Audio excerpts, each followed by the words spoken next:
और आज महावीर जयंती है। इस मौके पर हम आपको वो 5 बातें आज बताना चाहते हैं जो आप भगवान महावीर के जीवन से आज के हालात में सीख सकते हैं।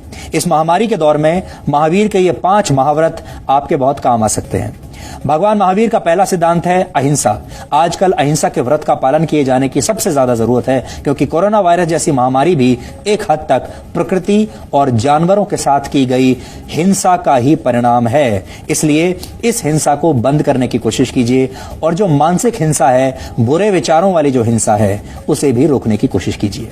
महावीर का दूसरा सिद्धांत है सत्य, यानी आपको किसी भी सूरत में झूठ नहीं बोलना। भारत में कोरोना वायरस के फैलने का बहुत बड़ा कारण झूठ भी है, क्योंकि कई लोगों ने संक्रमित होने के बावजूद इस बात को सबसे छिपा कर रखा और आज नतीजा आपके सामने है। इसलिए महावीर से प्रेरणा लेते हुए आपको सत्य के मार्ग पर चलना चाहिए। अगर आपको या आपके परिवार में किसी के संक्रमित होने की आशंका है तो फौरन प्रशासन को इसकी जानकारी दें।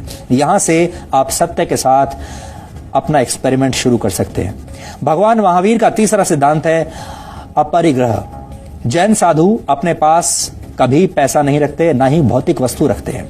इससे यह सीख मिलती है कि आपको अपने जीवन में मिनिमलिज्म को अपनाना चाहिए, यानी आपको जितने की जरूरत है उतना ही संचय कीजिए। भौतिक वस्तुएं जरूरत से ज्यादा उनका संचय ना करें।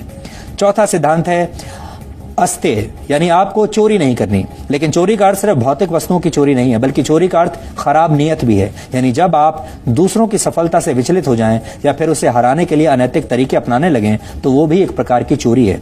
ईर्ष्या भी एक प्रकार की चोरी है और किसी और के मौलिक विचारों को भी कॉपी पेस्ट करना एक चोरी है। 5वां सिद्धांत है ब्रह्मचर्य। ब्रह्मचर्य का अर्थ सिर्फ अविवाहित या कुंवारा रहना नहीं है, बल्कि इसका अर्थ है अपनी आत्मा में लीन हो जाना, यानी अपने अंदर छिपे ब्रह्म को पहचानना। बाहर की दुनिया आपको अशांत करती है, इसलिए अगर आप बाहरी दुनिया की परवाह छोड़कर सिर्फ अपने मन की शांति की दिशा में काम करेंगे तो आप ब्रह्मचारी कहलाएंगे।